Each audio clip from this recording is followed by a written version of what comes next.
Bem-vindos ao Executando Boas Ideias, o videocast onde a gente investiga como é que surgem as grandes ideias que vão impactando a vida de um monte de gente ao longo do caminho e também a gente vê qual é a mágica por trás da execução dessas ideias. E hoje, para conversar com a gente, eu tenho a honra de ter aqui comigo meu grande amigo Alexandre Gama, que dispensa apresentações, mas eu considero uma das maiores cabeças pensantes que eu tive a oportunidade de conhecer ao longo dessa jornada. Então, Ale, Muito obrigado pela deferência. é prazer estar aqui com Prazer você. também.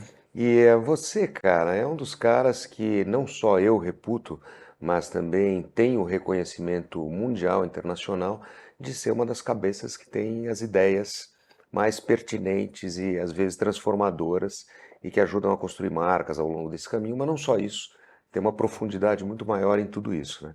E também eu tive a oportunidade de acompanhar a sua obsessão com os detalhes para garantir que essas ideias saem do Sim. papel melhores do que elas apareceram, né? A gente teve a oportunidade de fazer uma trajetória junto durante uma década, talvez um pouco mais, e que eu reputo como sendo uma das grandes felizes, a gente pode falar um pouco disso, mas eu queria que você começasse contando um pouquinho da tua origem, de onde você veio, e para a gente depois começar a chegar no Alexandre Gama, que recebeu merecidamente todo esse reconhecimento, aí, essa coisa toda. Olha, esse negócio de falar do começo é sempre um pouco complicado, mas eu vou tentar resumir, porque é, é muita coisa, né? Eu venho numa família de classe média. Meu pai era maranhense, minha mãe era capixaba, eu sou carioca e meu irmão é paulista. E se você acompanhar, você vê que é a rota da migração nordestina para o Brasil. É verdade. Então eu fui acabar no Rio de Janeiro, mas depois a família se mudou para São Paulo. Isso para dizer o seguinte, né? Na verdade, o meu meio era completamente. ah, eu não saberia dizer que eu iria fazer o que eu fiz, né? Nada dizia que eu iria fazer ou escolher a profissão que eu escolhi, o que sempre me mostrou que a vida é uma opção de acidentes e você vai realmente ricocheteando e achando um caminho ali. Em São Paulo, eu fiquei sozinho muito cedo, porque minha família voltou para o Rio e eu entrei numa faculdade aqui de comunicação, né, na FAAP, há muitos anos, mas eu tinha tentado entrar em duas vezes numa faculdade de engenharia, porque todos os meus amigos daquela época, de colégio, eles eram engenheiros, eles queriam engenharia, e engenharia era a única coisa que existia como conversa, né? E a hora que eu vi que eu não conseguia entrar em engenharia, eu me frustrei bastante, mas eu tentei de novo. E eu errei de novo. Hum. Então, por duas vezes eu não consegui entrar na faculdade de engenharia. Eu falei, bom, minha família não está aqui, só estou eu não estou andando para frente, o que fazer, né? Foi aí que eu comecei a pensar muito nessa coisa de planejar futuro, olhar para as tuas credenciais, olhar o que você tem de positivo, de negativo, aquela coisa que depois os caras no futuro descobriram que se chamavam SWOT analysis, né? Strength, Weakness Analysis. Opportunities and threats. Exatamente. E aí, assim, olha, o que eu tinha de capacidade, o que eu tinha de talento natural era uma coisa muito ligada à escrita e ao raciocínio verbal e ao raciocínio linguístico. Falei, bom, ou seja, eu sabia escrever. E eu gostava muito de escrever. E eu era músico também. Eu tocava violão clássico 8 horas por dia. Eu queria ser alguma coisa entre essas duas coisas ou as duas. Então eu falei, bom, que tipo de curso, né? Que tipo de profissão eu posso ir? Aí, muita conversa com os amigos, com um deles que também não tinha conseguido entrar em engenharia. Falei, e aí, né? E aí a gente, olha, tem comunicação, que era uma coisa nova no Brasil, e jornalismo. Comunicação paga mais. Foi literalmente uma conversa objetivíssima. O idealismo ali não cabia Pragmática. porque ninguém ali tinha dinheiro para bancar idealismo. Assim, escuta, eu vou ter que pagar minhas contas, como é que é? Não, nesse sentido, comunicação está pagando mais, então é uma carreira que dá mais possibilidade financeira. Eu falei assim, tá bom, comunicação. Mas tinha uma vantagem na comunicação que eu descobri, que é o seguinte, a comunicação, na verdade, é quase que uma atividade de arte aplicada. Porque você tem, dentro da comunicação, você tem o cinema, você tem a fotografia, você tem o som, o áudio, a música, você tem a escrita, você tem as artes plásticas. Tudo isso a serviço de comunicar coisas. E eu achei isso fantástico, porque era tudo que eu gostava de fazer. E estava junto numa profissão. embora não Que fosse ainda, arte. que ainda pagava mais do que jornalismo. Então, e pagava mais que artes também. É. Embora não fosse arte, né, reunia uma porção de disciplinas artísticas para ter uma atividade comercial. Então, eu apliquei para a faculdade de comunicação e eu passei. Eu até passei porque era a primeira turma de comunicação, não tinha como não passar. E aí eu entrei e comecei o curso de comunicação. E eu me dei bem no sentido de que eu gostava de fazer aquilo.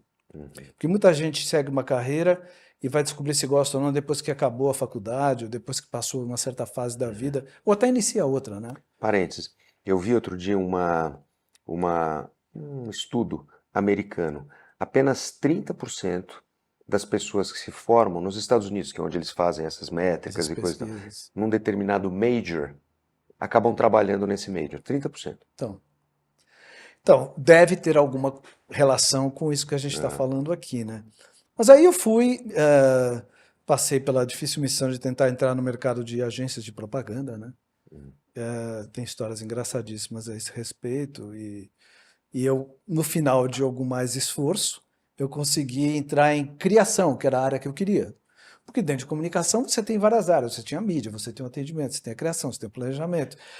Mas eu queria a criação. Só que a criação era uma área, obviamente, que demandava um certo... Era muito concorrida. Uhum. E você precisava mostrar algum conhecimento anterior de criatividade em comunicação. Esse círculo vicioso. Como é que eu vou mostrar alguma coisa que eu ainda não fui capaz de fazer porque eu não consegui um emprego para conseguir fazer e ter um emprego, É né? tipo aquela pergunta, né? Como é que você ganha experiência? Fazendo bobagem, né? Alguém precisa te contratar para fazer a bobagem, esse é o problema. Esse é o problema. E aí eu fui às agências e ficaram, tá, o que que você já fez? Não, eu mostrava crônicas, contos e poesia. Que você escrevia. Sim, as minhas, porque era isso que eu queria fazer desde o começo, né? Eu queria ser escritor, músico, eu queria E agora você trabalhar está. com as artes. Parênteses. Antes que a gente se esqueça, que eu não sei se a gente vai terminar, você acabou de ser de novo, que você acabou de lançar agora o teu Funil também, que é um Sim, livro de primeiro poemas. livro na literatura, que aliás acaba de ser selecionado pelo grupo, pelo Prêmio Jabuti, primeira mão aqui. É um dos top 10 da parte de uma sessão, né, que eu escrevi o livro, que é a capa. Então hoje o funil, a capa do funil é um dos top 10 do Prêmio Jabuti. Parabéns. Legal, né? Parabéns. Isso sem panela, sem editora, sem nada, né? O que é Isso mais para vocês difícil. que não. Para quem está assistindo a gente aqui que não teve oportunidade, o Funil eu recomendo. Tem algumas coisas ali que inclusive eu anotei. É um livro de É, prosa poética. prosa poética. Mas enfim. Então, aí eu fiz essa ascensão dentro da profissão. Eu acho que eu dei muita sorte, mas eu também fui muito insistente. Acho que a diferença entre o insistente e o chato, né, é que você consegue fazer uma persistência eficaz. E eu acho que você tem que ser muito eficaz na tua persistência. Fazendo uma outra coisa interessante. A gente já conversou com bastante gente aqui, de todas as Imagino. origens e tipos e coisa e tal. E tem alguns pontos que são comuns. Um deles é a resiliência. É aquela Exato. coisa assim de não jogar a toalha. Por quê? Porque não vai ser fácil, entendeu? Vai bater no muro, vai dar cabeçada, vai ser difícil, vai ouvir não, vai ter que lidar com frustração. Lidar com frustração é difícil, entendeu? Sim. Hoje em dia mais ainda, porque as pessoas estão menos acostumadas, no geral, a lidar com Ensinar frustração. frustração, como lidar com frustração para filho, então, É, é uma tarefa mais frustrante do que a própria frustração. você tem que É lidar com a tua difícil. frustração de tentar ensinar o que é frustração para eles, Para né? essa geração, né? Mas enfim, daí você começou a bater no muro de um monte de gente, bater na Não, e aí eu porta. comecei realmente a ter uma carreira na parte criativa que foi indo muito bem. Também coincidiu com o fato de que naquele momento a criatividade brasileira na área de comunicação, ela estava num boom. É, Então eu tinha contexto. é.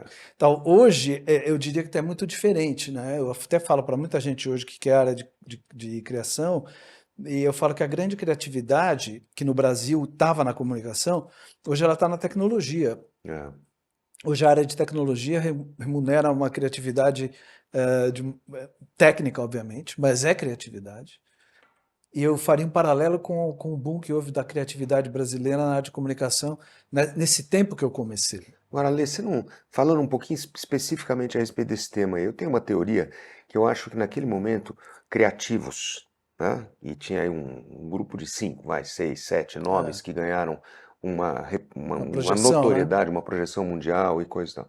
Eu acho que tinha um holofote que jogava uma luz muito forte em cima desses criativos, que era a televisão, né? Sim. E E mostrar o trabalho, em né? mostrar o trabalho desses criativos. Então, assim, não existia nenhuma marca importante que pudesse prescindir de ter um criativo de primeira categoria cuidando da comunicação daquela marca e principalmente tinha o aspecto televisão que jogava uma luz enorme. Então, realmente, teve um grupo de criativos, não só no Brasil, mas no mundo nesse Sim. momento, que viraram um superstar, entendeu? É que nem você tá andando com o Mick Jagger, pô. Então, É porque a é, comunicação de massa, por causa da TV, como você falou, e tinha também a mídia impressa, mas a comunicação de massa, ela estava num momento de que era a única maneira de alcançar todo mundo eram esses meios, uhum, né? E, portanto, saber falar esta língua uhum, era fundamental e era uhum, muito compensador. Então, uhum, as empresas contratavam as cabeças que faziam a tradução de produto, marketing e comércio para comunicação, para poder falar com o consumidor. uhum, E é isso que eu chamo criatividade naquela época, essa capacidade de trabalhar com a linguagem de uma forma a comunicar alguma coisa que de outra maneira seria incomunicável, né? uhum, Vender um produto, né? é, Então, eu acho que eu peguei um contexto muito bom nessa época, né? Aí eu tinha um sonho, né? E é engraçado que esse é um sonho. Uma vez me convidaram, eu fiz uma palestra para formandos na Escola Superior de Propaganda e Marketing. E eu fui falar sobre exatamente o que era sair da faculdade e ir para o mundo, né? E uma das coisas que eu citei lá, e que vale independente de tempo, você não tem, você tem que saber lidar. De novo, como você falou, é uma questão de experiência, né, de errar fazendo, mas você tem que saber lidar com a expectativa do outro. Em comunicação, isso se chama empatia. uhum, Então, para fazer esse trabalho de comunicação bem feito, você precisava necessariamente se botar no lugar da pessoa com a qual você queria falar, uhum, que é um processo de empatia psicológica. Você, assim, você vai falar com quem? Eu preciso vender carro para aquele sujeito. O que que aquele sujeito gosta? Como é que ele vive? O que que ele come? O que que ele faz no dia dele? uhum, Quando eu me colocava nesse lugar, nesse sapato, era muito mais fácil e muito mais assertivo você saber o que dizer para essa pessoa. Então, eu costumo dizer que a criação, a criatividade e a comunicação, na verdade, é a tradução. É se colocar no lugar do outro para dizer para ele aquilo que ele mesmo gostaria de ouvir, né? E eu acho que comunicação também é a arte de criar percepção. Então, o nosso trabalho era criar percepção sobre um produto, sobre uma marca, né? E era um trabalho muito gostoso de fazer. Aí, fala, termina. Porque, como você disse, as ferramentas para fazer isso eram no cinema, É, que você colocava na TV, era o texto, é. que você tinha prazer em lapidar. Então, era um trabalho que, naturalmente, eu gostava muito de fazer. E era um trabalho que, vou falar, posso até uma coisa assim, mas eu vejo que você tinha muito mais tempo, dedicação para uma determinada peça criativa do que você tem hoje. Hoje em dia você Sim, está muito mais sim. numa velocidade de criação que você tem que entregar muita coisa ao mesmo tempo, entendeu? E É mais desafiante. é mais desafiante ter uma coisa que, na época, demandava mais, que é o seguinte, a execução. Uhum, Porque de ideia o mundo está cheio. Todo mundo tem uma ideia. uhum. E a questão é que as ideias só são visíveis quando elas tomam forma. E dar forma a uma ideia é um outro trabalho, não é um trabalho de ter ideia.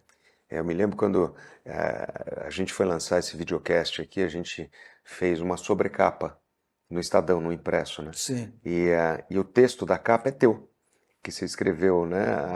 A execução é uma arte, da qual a ideia é é uma só uma parte, parte. né? Então, essa crença, e aí eu vou cometer aqui uma indiscrição, porque como a gente fez uma jornada junto aí de Anos. anos, né? Década talvez, eu me lembro de você enfiado num, a gente dentro da Nelgama, a gente tinha um Estúdio, né? estúdio, né? E eu me lembro de você enfiado lá 36 horas pedindo sanduíche na padaria, porque naquela época não tinha delivery, né? Péssimo para a saúde. Péssimo para a saúde, para poder encontrar a cena ideal para aquele determinado manifesto, alguma coisa que a gente estava fazendo, entendeu? É. E essa obsessão com detalhe não está bom o suficiente. Eu me lembro também de um outro episódio com um cliente que eu vou me permitir contar o milagre, não contar o santo, que Certo. você quase jogou tudo pela janela porque a trilha não era aquela trilha que você queria, entendeu? Você fala assim, não, isso aqui tem que ser com essa trilha aqui, entendeu? E aí tinha um monte de gente, não pode, porque isso, porque aquilo. Daqui não sai se não for com essa aqui. Então, eu tinha uma visão muito, como você está falando, obsessiva às vezes, tem toda razão. Mas uma E obsessão do bem, tá? sim, era Obsessão pela qualidade, pela pelo entrega e resultado que pelo eu sei que resultado pode que vai ter, gerar, claro, né? opa. Não era uma coisa da vaidade, era uma coisa primeiro, da reputação, que tem que dar certo. Na nossa profissão, a gente era medido pelo último sucesso. Não Exato. adianta nem ir para o penúltimo, Exato. Eu esquece. gosto de dizer que uma agência é tão boa quanto sua última campanha, né? Exatamente. Acabou. É isso. Então, assim, defender uma ideia bem executada, ou defender a execução, não era só a coisa certa a fazer, era a coisa certa a fazer no sentido de sobrevivência no negócio. Então eu era muito obsessivo com isso. Essa coisa que você falou, eu entrava no estúdio para editar um filme e colocar música E trilha. e balancear os diálogos Que e é tudo. dentro dessa coisa da comunicação da arte, de Exatamente. música, de imagem, Você de está direção de fotografia. montando, porque assim como o cliente tem um produto dele, aquele era o meu produto. O meu produto era aquilo que ia sair daquele estúdio ali, né? Então eu cuidava daquele produto como ele cuidava do dele, né? Alguns grandes clientes entendiam essa obsessão e às vezes até não concordando com ela, mas falavam assim, não, mas aí é o território do cara, eu vou confiar no cara, né? E eu acho que esses foram os grandes clientes, foram os que mostram sucesso. Tinha dois tipos de cliente, né? Isso foi dito no passado da comunicação. Tem aquele cliente que diz, faça como eu quero, e tem o cliente que diz, faça como achar melhor.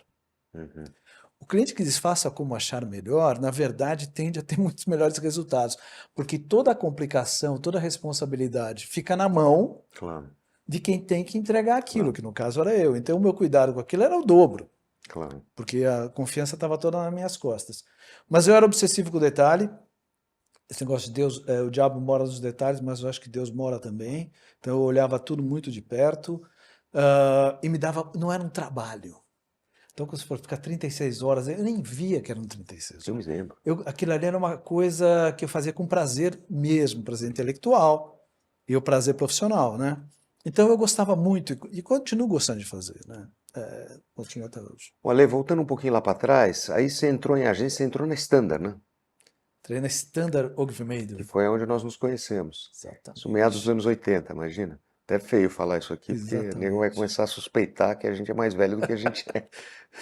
A gente é mesmo, não tem jeito. E aí você teve uma trajetória brilhante, que você acabou indo DM9, Almap, Yang, coisa e tal, até montar a Nelgama, que foi um projeto pessoal teu, Isso. da qual eu tive a oportunidade, o orgulho e a honra de ter participado. Sócio.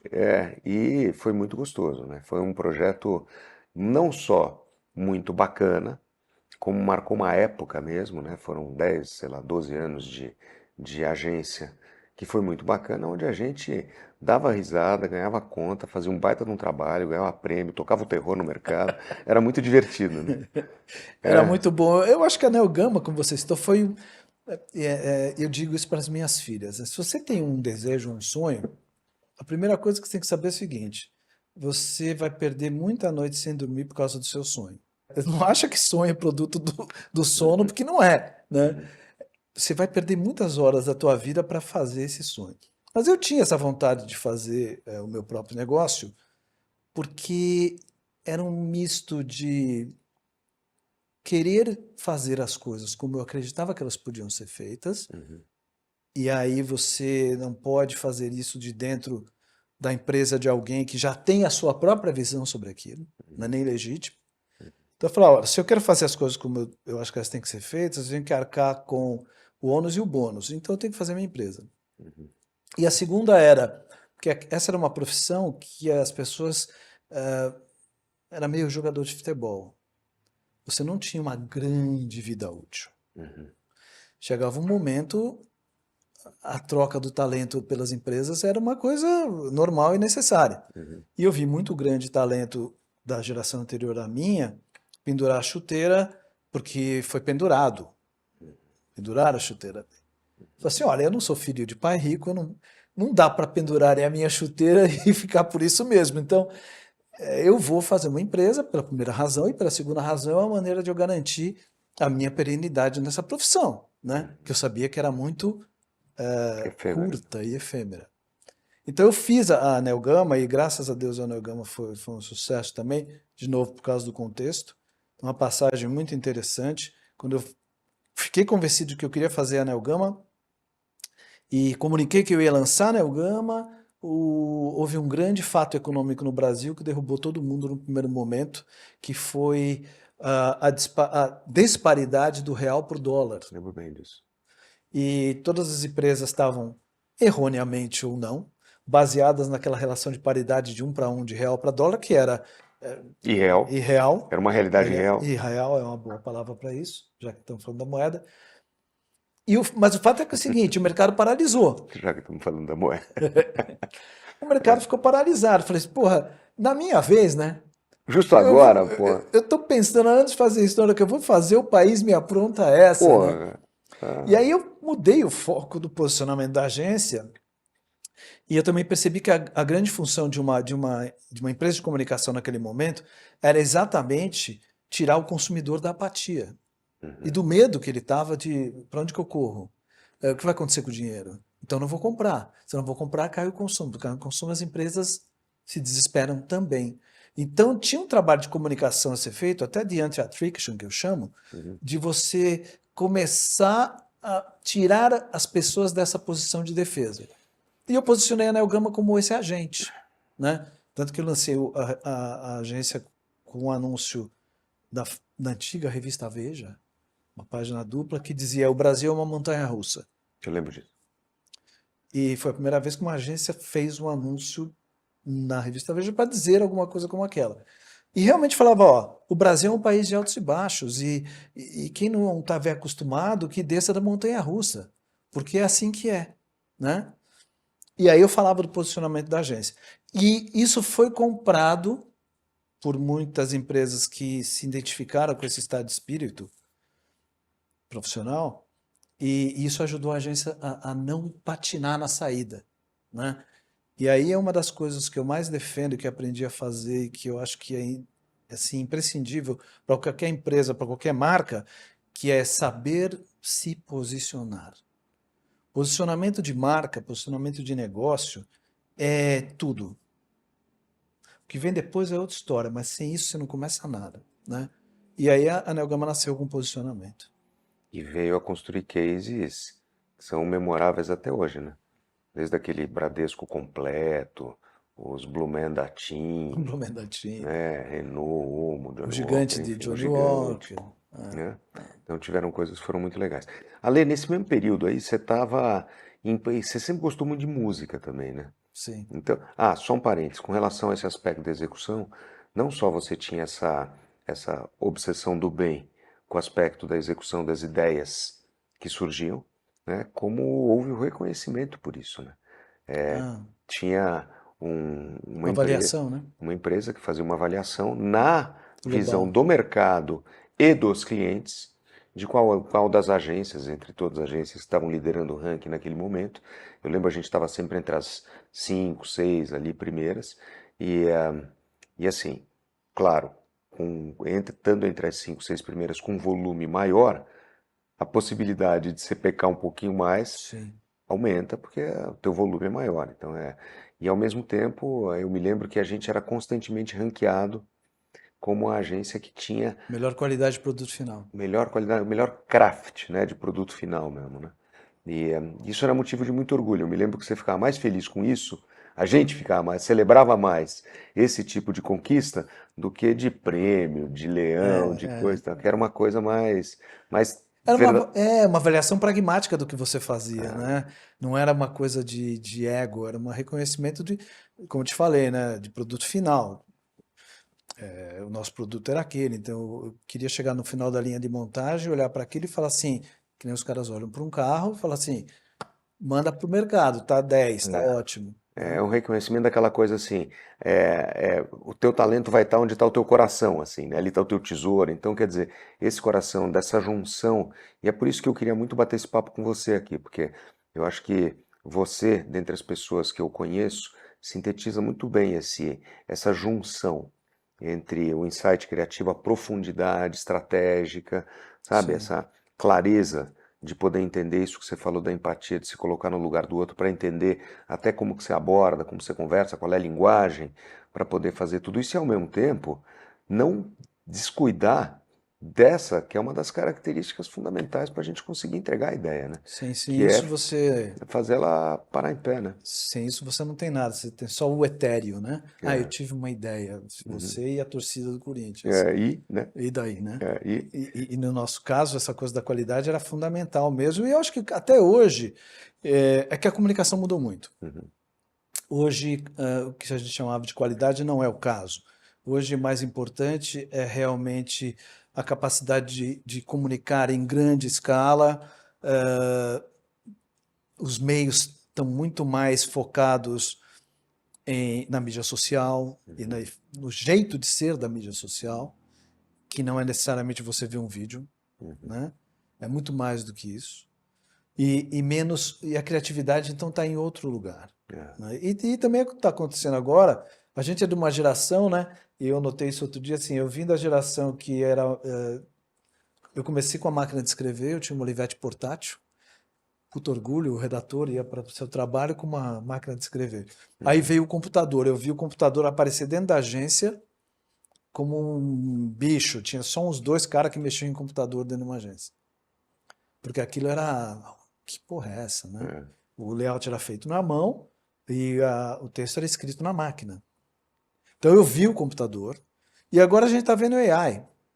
Então a gente é de uma geração que a gente vem atravessando, eu diria, três momentos de produtividade criativa completamente diferentes. E eu acho isso maravilhoso, acho isso incrível. E a oportunidade de agora estar olhando para esse segmento de AI, com tudo que tem de interessante, tudo que tem de dúvida, para mim está sendo um aprendizado maravilhoso. Eu estou me envolvendo com isso, acho que é uma ferramenta incrível. E tem uma geração que está chegando agora que não sabe nada disso que a gente falou antes e só sabe disso que a gente está falando agora. é. E isso, de uma certa forma, é uma vantagem para quem está nessa idade, vamos dizer assim, de ter visto o que veio antes, porque muita coisa que eu vi antes me ajuda até a fazer um bom prompt.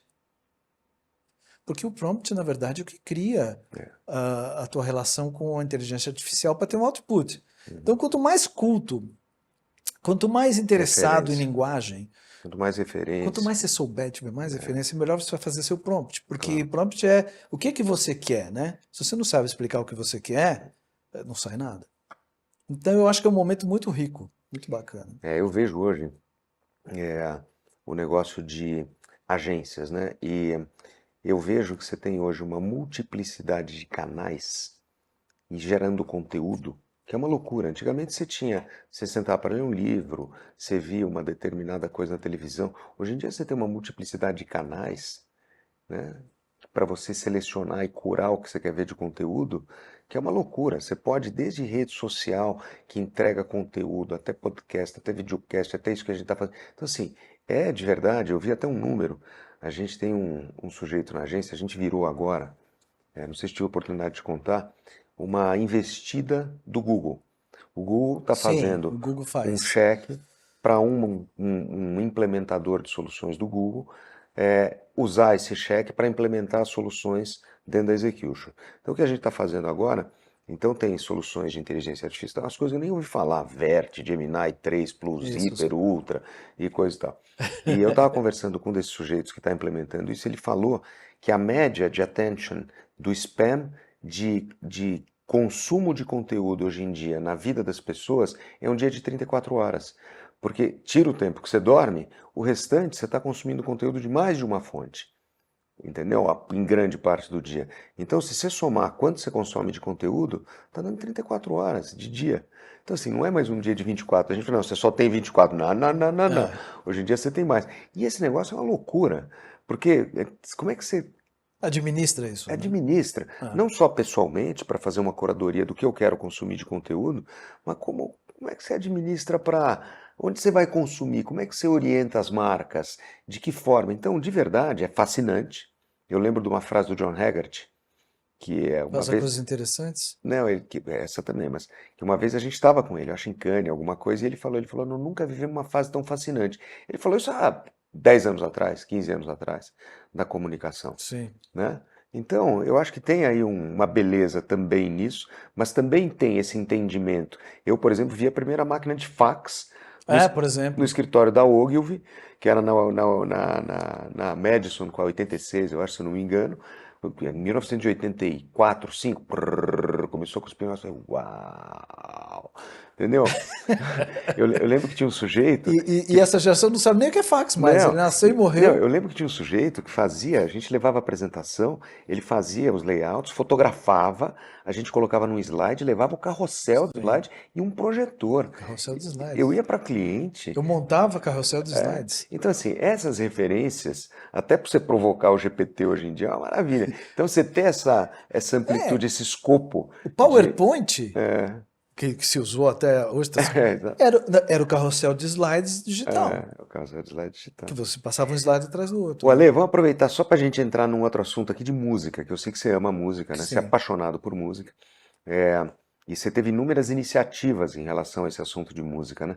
Alguma delas tá andando, permanece, essas coisas de Então, violab que você como eu vim do criou? violão Uhum, e em um determinado momento me bateu na cabeça essa percepção de que, e era estatístico inclusive, 90% do acervo cultural baseado em música no Brasil foi criado num violão.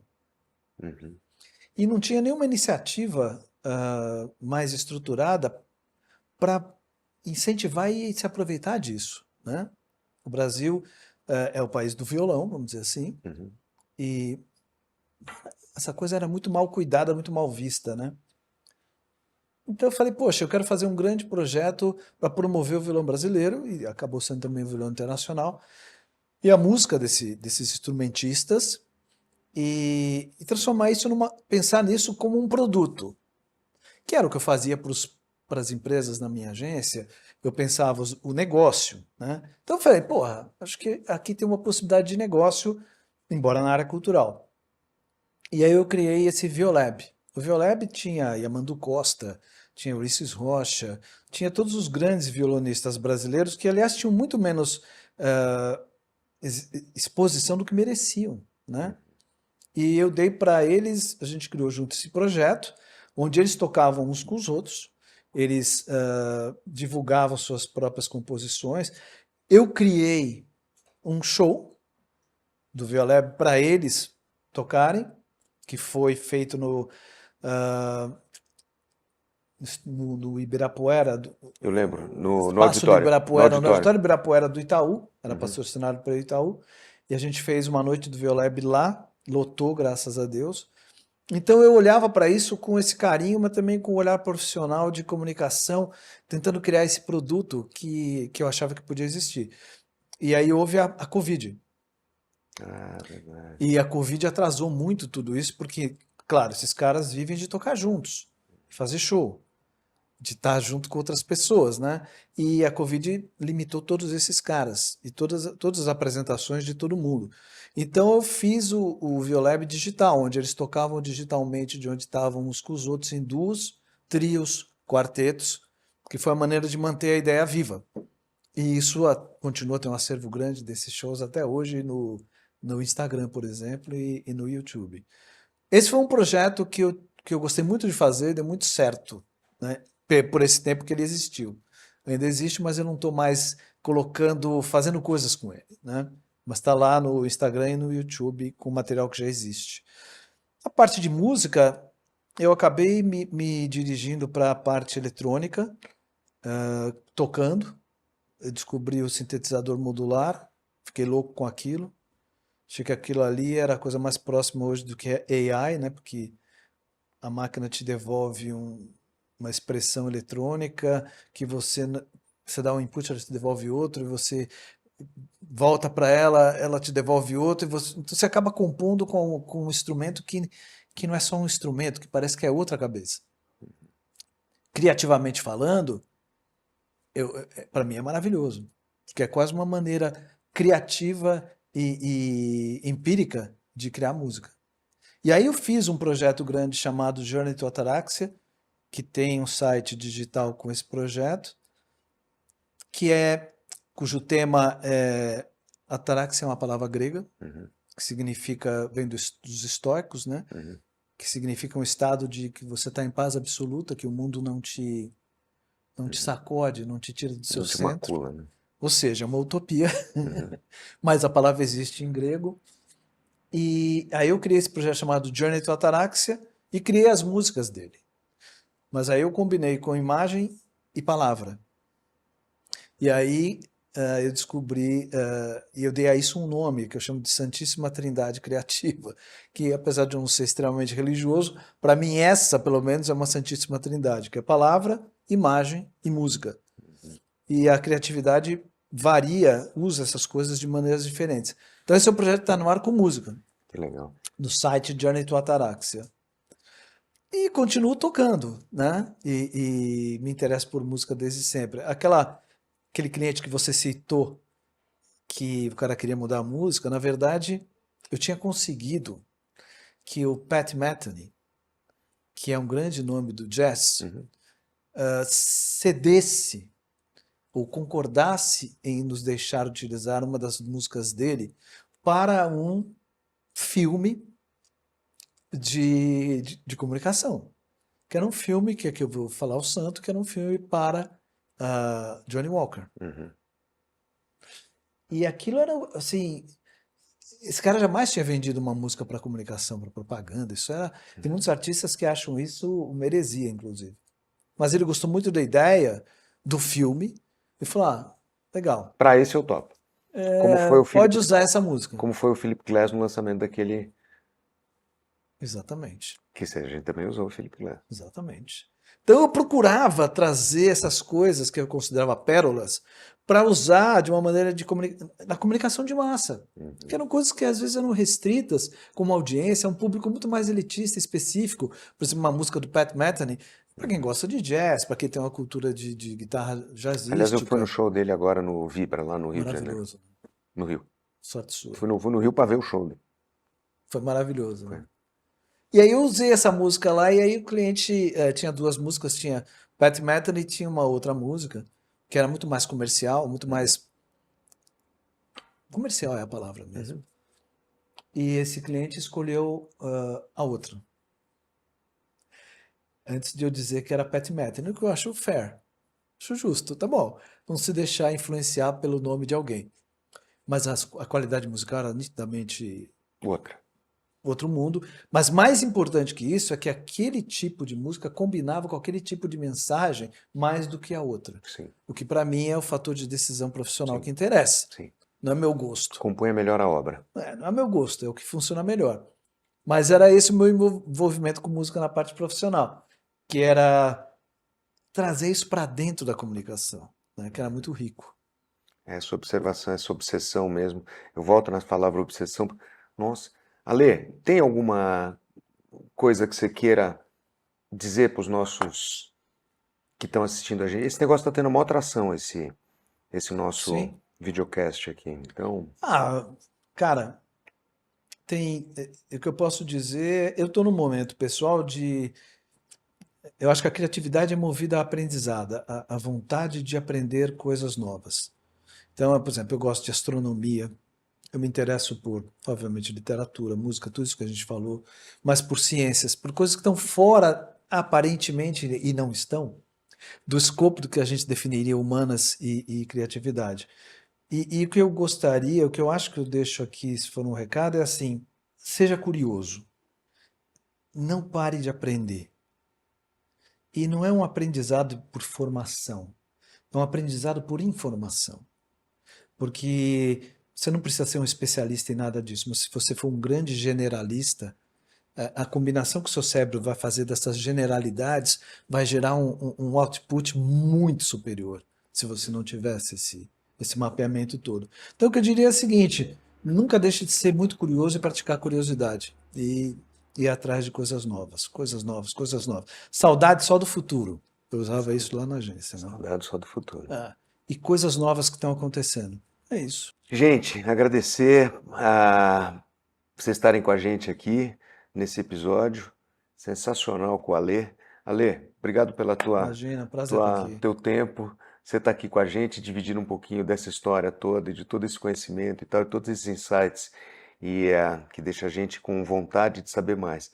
Só para terminar, não teve ninguém que veio aqui que não mencionou a curiosidade como a principal fonte Ótimo, de conhecimento e de andar para frente, entendeu? ótimo. Então, gente, mais uma vez, obrigado pela paciência de vocês. Ale, Obrigado por me receber aqui. Um obrigado. abraço para todos.